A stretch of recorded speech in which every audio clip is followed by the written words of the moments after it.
Bismillahirrahmanirrahim. Assalamualaikum warahmatullahi wabarakatuh. Jumpa lagi sahabat-sahabat semua. Kembali lagi bersama kami di channelnya Solikin Abdullah untuk berbagi tips, cara, hal-hal yang sederhana seputaran desa atau seputaran lainnya. Nah, dalam kesempatan ini kami ingin berbagi sedikit format atau lampiran perencanaan desa. Jadi di tampilannya teman-teman bisa lihat, karena musim ini ada yang pilkada serentak gitu ya, jadi dalam rangka mendampingi fasilitasi perencanaan desa khususnya RPJMDes dan RKP desa. Nah, jadi teman-teman di tampilan ini kita menggunakan format yang disajikan oleh Permendagri 114 dan Permendesa nomor 21 tahun 2020 gitu ya. Di sebelah kiri ini adalah khusus untuk lampiran RPJM desa. Nah, kemudian di sebelah kanan ini adalah lampiran khusus untuk RKP desa. Nah, kita hanya menyajikan di lampirannya saja. Biar apa? Biar tidak tercecer di sana sini dalam satu file. Tinggal teman-teman mengisi menjadi bagian lampiran yang tak terpisahkan tentunya di dokumen RPJM desa ataupun dokumen RKP desa. Oke. Kita jelaskan satu persatu cara penggunaannya. Yang pertama adalah data awal. Data awal ini teman-teman tinggal isi, sederhana sekali. Nanti mengalamatkan di seluruh lampiran dokumen ini. Mulai dari daftar rencana program kegiatan yang masuk ke desa, sumber daya manusia, sumber daya alam, kemudian daftar SDP, sumber daya pembangunan maksudnya, kemudian daftar usulan masyarakat yang sudah kita pilih berdasarkan tujuan SDGs desa, rancangan RPJM desa sampai dengan berita acara. Nah, semuanya di sini mengalamatkan dari data awal, tanggal penetapan, kemudian siapa pihak-pihak yang juga akan bertanda tangan di dokumen ini, kan gitu ya. Nah, berikutnya lagi di parameter kegiatan. Parameter kegiatan ini adalah parameter kegiatan yang nanti kita jadikan drop down list dalam memilih kegiatan yang menjadi perencanaan desa, sekaligus menjadi auto fill, langsung terisi nantinya mendukung SDGs keberapa dan satuannya apa. Nah, ini dibagi berdasarkan bidang ya, bidang penyelenggaraan pemerintahan, kemudian pelaksanaan pembangunan sampai dengan bidang 5, yaitu bidang penanggulangan bencana, darurat dan mendesak desa, tentunya sesuai dengan kewenangan desa. Oke, itu teman-teman.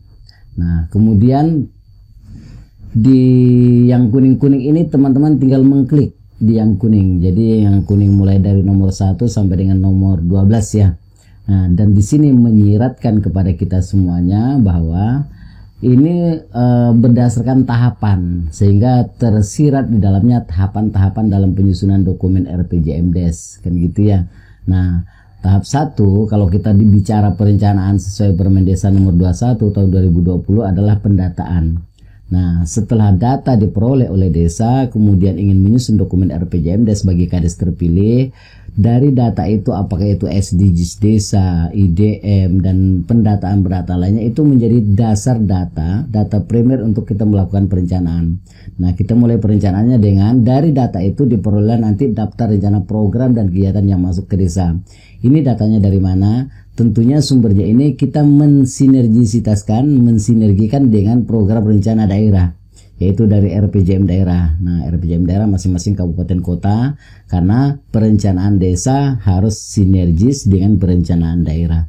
Nah, di sini nanti sudah kita pilih berdasarkan bidang penyelenggaraan pemerintahan, pembangunan, pembinaan kemasyarakatan, pemberdayaan dan penanggulangan bencana. Ini program daerah yang direncanakan akan masuk ke desa dari renca SKPD, OPD untuk 5 tahun atau 6 tahun ke depan, kan gitu ya. Nah, tentunya sumbernya adalah data. Yang kedua, sumber daya manusia, sumber daya alam. Sumber daya alam ini kita bisa ambil dari sistem informasi desa, apakah itu dari SDGs, dari IDM dan seterusnya, atau dari profil desa. Ini tinggal teman-teman klik saja, tinggal dipilih di sini, dan di sini sudah teralamatkan siapa yang bertanda tangan dari data awal yang sudah kita isi. Kemudian yang ketiga, daftar sumber daya manusia. Daftar sumber daya manusia ini juga bisa diambil dari Prodeskel, bisa diambil dari SDGs, bisa diambil dari IDM dan seterusnya, dari data-data desa sebagai data primer dalam kita melakukan perencanaan. Nah, berikutnya lagi di tahapan keempatnya, teman-teman tim RPJM menyusun daftar SDP. SDP itu apa? Sumber daya pembangunan. Jadi pembangunan yang menjadi kekayaan desa ataupun aset desa yang sudah teridentifikasi, yang sudah ada di desa secara existing di dalam melakukan perencanaan. Oke, berikutnya lagi kita lari ke di bawah. Setelah data-data primer ini kita punya, teman-teman timnya memfasilitasi pengkajian keadaan desa. Nah, pengkajian keadaan desa ini dalam bentuk musyawarah kelompok atau musyawarah di dusun atau rembuk-rembuk lainnya. Nah, dari data-data ini teman-teman bisa menggunakan di nomor 5 ini, yaitu peta sosial desa, yaitu instrumen pengkajian keadaan desa. Bisa menggunakan dengan menggunakan instrumen yang kedua, yaitu kalender musim, juga bisa menggunakan instrumen bagan kelembagaan. Karena memang dari data-data ini belum ada yang masih menggantikan, belum ada referensi terbaru dalam rangka perencanaan partisipatif atau dalam rangka PRA, konsep PRA, participatory rural appraisal. Jadi memang instrumen-instrumen ini yang masih tetap digunakan dalam menggali semua persoalan, potensi dan program kegiatan untuk menyelesaikan persoalan itu, sehingga teman-teman bisa menggunakan peta sosial desa. Nah, di sini teman-teman bisa mengganti ini hanya sketsa desa. Jadi bukan peta Google Map yang harus dipoto ke desa, tetapi peta sosial desa atau sketsa desa adalah peta sosial yang didesain bersama yang menggambarkan seutuhnya kondisi desa. Jadi RTM-nya tergambarkan di mana, kemudian jalannya rusak seperti apa, dari mana ruas jalannya, kemudian di mana lahan perkebunan dan seterusnya. Sketsa saja, tetapi cukup menggambarkan potret kan gitu ya.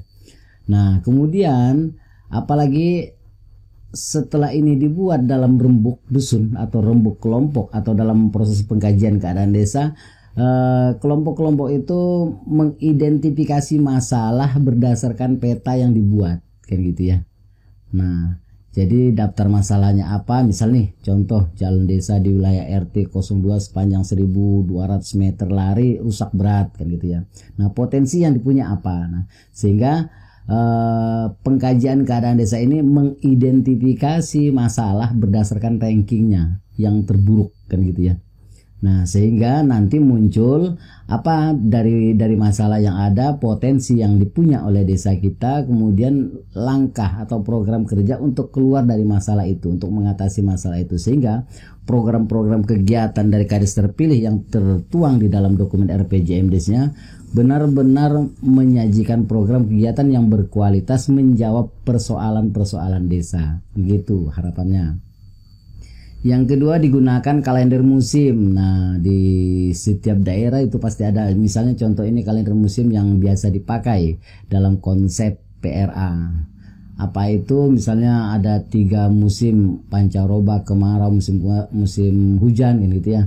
Nah, di sini teman-teman langsung bisa edit, sesuaikan. Nah, di sini dibahas, ditelaah, dikaji bersama di dalam musyawarah kelompok itu dalam proses pengkajian keadaan desa.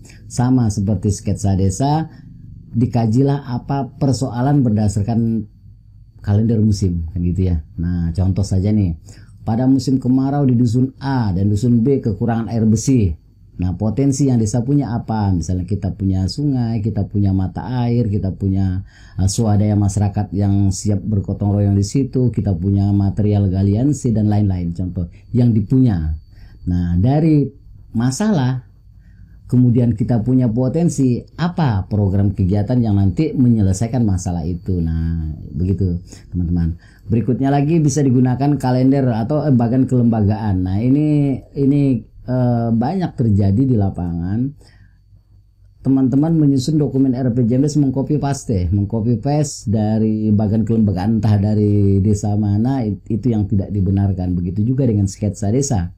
Begitu juga dengan kalender musim, tetapi existing di desa itu. Oleh karena itu mesti ada pengkajian keadaan desa dalam bentuk rembuk kelompok atau musyawarah di dusun atau musyawarah di kelompok-kelompok terkecil di masyarakat dalam rangka pengkajian. Nah, dari apa? Dari data desa.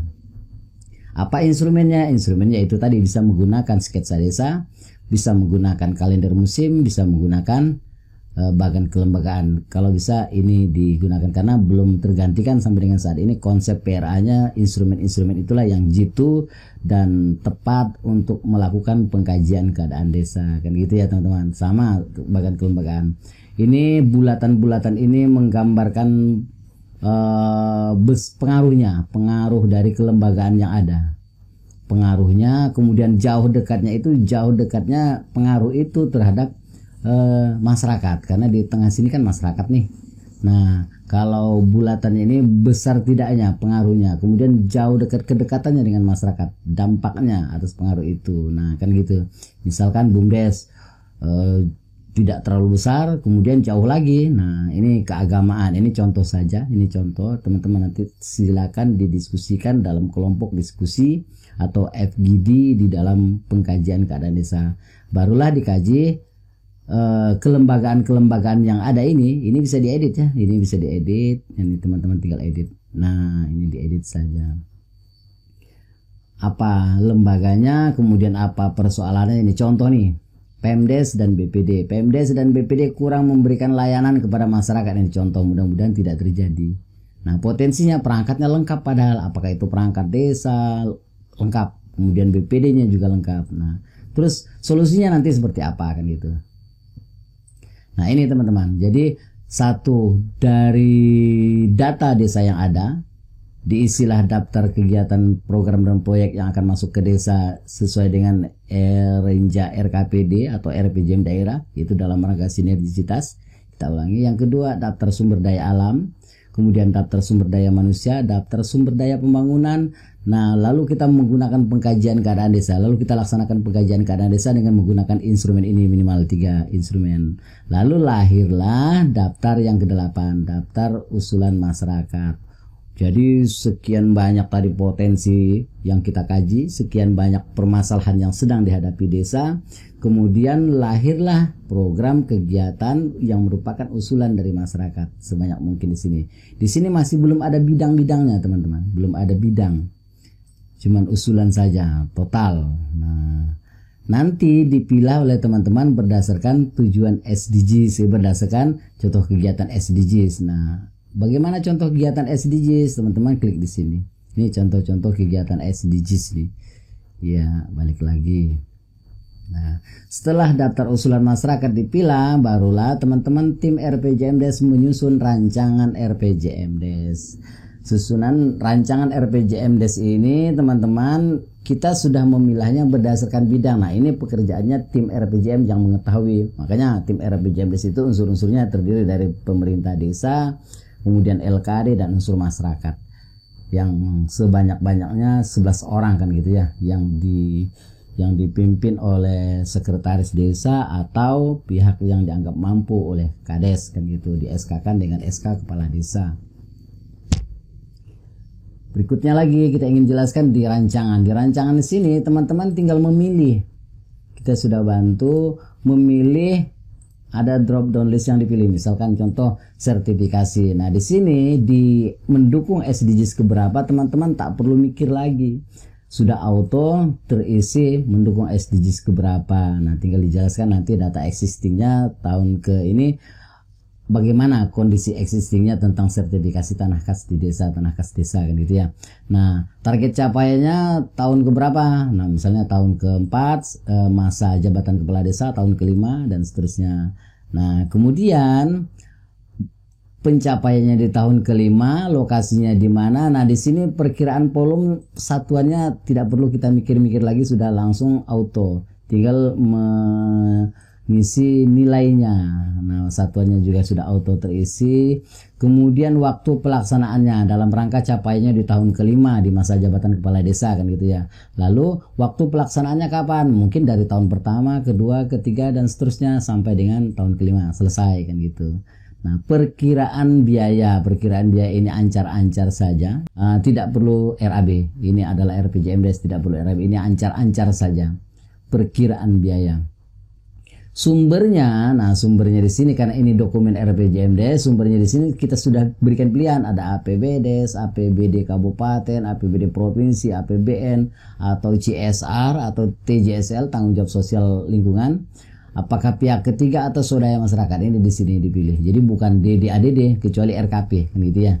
Nah, kemudian pola pelaksanaannya juga sudah kita berikan drop down list, teman-teman. Apakah itu swakelola, kerjasama antar desa, kerjasama pihak ketiga, kan gitu ya.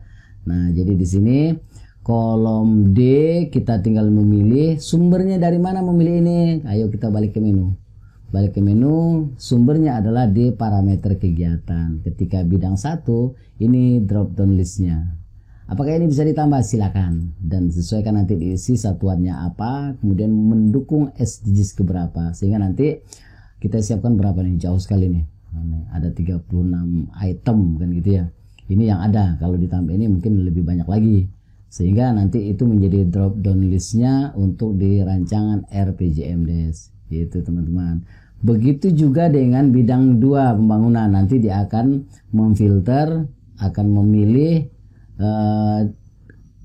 kegiatan-kegiatan yang menjadi prioritas pembangunan masa jabatan kepala desa yang di breakdown untuk 6 tahun ke depan sesuai dengan visi misinya.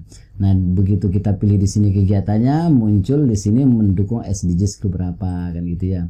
Kalau kita hapus, otomatis akan terhapus. Kemudian satuannya juga sudah auto, tinggal kita mengisi data existingnya, kondisinya seperti apa, kemudian target capaiannya dari tahun ke-1 sampai ke-6 itu kapan, kan, kemudian lokasinya, perkiraan volumenya, kemudian waktu pelaksanaannya kapan, apakah hanya tahun pertama sampai tahun kedua selesai. Ini dengan checklist juga bisa, dengan checklist ya. Sama seperti bidang pemerintahan, perkiraan biaya, kemudian sumbernya tinggal dipilih di sini, kemudian pola pelaksanaannya sama. Jadi apakah swakelola, kerjasama antar desa, atau kerjasama dengan pihak ketiga, gitu ya teman-teman. Makanya nanti jangan dihapus yang mendukung SDGs berapa, karena mengandung formula. Kalau kita klik 2 kali ini ada formula, gitu ya. Begitu juga dengan bidang pembinaan kemasyarakatan, bidang pemberdayaan masyarakat, dan juga bidang kelima, bidang penanggulangan bencana, keadaan darurat, dan mendesak desa. Ini untuk rancangan, silakan diisi. Rancangan RPJMDes 6 tahun ke depan, masa jabatan kepala desa. Tentunya rancangan ini berdasarkan berdasarkan daftar usulan masyarakat yang tadi sudah dikaji melalui pengkajian keadaan desa, berdasarkan instrumen peta sosial, kalender musim, badan kelembagaan yang didasari dari data apakah itu SDGs, IDM, Prodeskel, Profil Desa, dan seterusnya. Kalau rancangan sudah dibuat, sudah diisi oleh teman-teman, silakan nanti ini tinggal mengisi, tidak perlu bingung-bingung untuk memilih SDGs keberapa. Kalau mau menambah silakan tambah di daftar di parameter kegiatan. Kita lanjut ke 10, berarti berita acara tim penyusun. Artinya tim penyusun sudah melaksanakan tahapan dan proses fasilitasi penyusunan dokumen RPJMDes. Mereka menetapkan berita acara. Nah, berita acara ini juga sudah terisi ketika kita sudah mengisi data awal dan teralamatkan siapa kades, siapa BPD, kemudian tanggal berapa penetapan, desa mana, dan seterusnya. Berita acara tim penyusun RPJMDes. Nah, kemudian lanjutkan diperiksakan oleh kades menyatakan kalau ada perbaikan diperintahkan kepada tim RPJMDes untuk dilakukan perbaikan. Jika sudah clear, maka kepala desa menyelenggarakan musrenbang desa dalam rangka pembahasan rancangan RPJMDes sesuai dengan visi misi beliau untuk 6 tahun ke depan, kan gitu ya. Nah, ini berita acaranya. Itu berita acaranya, nanti keputusannya menjadi lampiran. Berikutnya lagi yang ke-12 terakhir, begitu Musrenbang bersama BPD, bersama masyarakat, bersama pemerintah desa dibahas bersama. Ketika ada perbaikan-perbaikan, tentunya akan diperintahkan kepada tim RPJMDes untuk melakukan perbaikan sesuai dengan berita acara pembahasan rancangan RPJMDes dalam Musrenbang, gitu ya. Nah, selanjutnya jika itu sudah selesai, BPD menyelenggarakan musyawarah desa penetapan. Nah, ini berita acaranya. Penetapan dokumen RPJMDes. Nah, kalau dia dilantik Desember, berarti Januari, paling lambat berarti Maret 31 itu penetapan dokumen RPJMDes melalui Perdes tentang RPJM Desa 2022-2028 atau 2023 dan seterusnya, kan gitu ya. Nah, itu teman-teman langkah-langkahnya, kemudian instrumen-instrumen yang digunakan, termasuk format-formatnya biar tidak tercecer di sana sini. Ini untuk dokumen RPJMDes. Kesip ya, kita langkah ke yang sebelah kanan. Sebelah kanan adalah tentang dokumen RKP Desa. Mudah-mudahan tidak terlambat. Padahal saat ini sudah APBDes ya. Sama. Tahapannya apakah itu menurut Permendagri 114 tahun 2014 atau menurut Permendesa 21 2020. Tahapannya yang pertama adalah Musdes. Jadi BPD menyelenggarakan Musdes bersama pemerintah desa, bersama masyarakat, tokoh-tokoh masyarakat, unsur masyarakat sesuai Permendesa 16 2019 tentunya ya.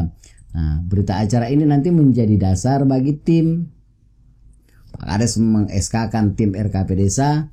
Nah, dasar dari keputusan musyawarah desa lahirlah program-program prioritas kegiatan yang hasil pencermatan tadi ini, pencermatan dokumen RPJMDes, kan gitu ya. Evaluasi RKPDes tahun sebelumnya menjadi dasar, hasil rembuk-rembuk yang dilakukan dalam rangka penentuan prioritas. Nah, ditetapkan di dalam Musdes ini menjadi dasar bagi tim untuk penyusunan rancangan RKP Desa. Nah, kemudian yang kedua dari BA ini diperolehlah nanti kegiatan-kegiatan yang disusun oleh tim RKP. Ini sudah tugasnya tim RKP untuk memilah-milahnya sesuai dengan pagu indikatif. Pagu indikatif desa yang seyogyanya dari Juli itu sudah diterbitkan, Juni-Juli itu sudah diterbitkan oleh pemerintah, baik itu pemerintah pusat maupun daerah. Tetapi kalau terlambat, teman-teman di desa bisa menggunakan pagu indikatif tahun sebelumnya. Nih, sama juga dengan yang rancangan RPJM tadi, tinggal memilih. Sama, tinggal memilih seperti biasa. Ya, tinggal dipilih ini kegiatan-kegiatannya apa sesuai dengan bidangnya, sesuai dengan Permendagri 114, sesuai dengan Permendagri 20 2018 kegiatan-kegiatannya. Kemudian pendapatan apakah nilai ini masuk di PADes, sumbernya dari dana desa, dari ADD, dari bagi hasil pajak, apakah BANQ provinsi, bagi dan seterusnya. Nah, ini sudah familiar dan sering teman-teman lakukan.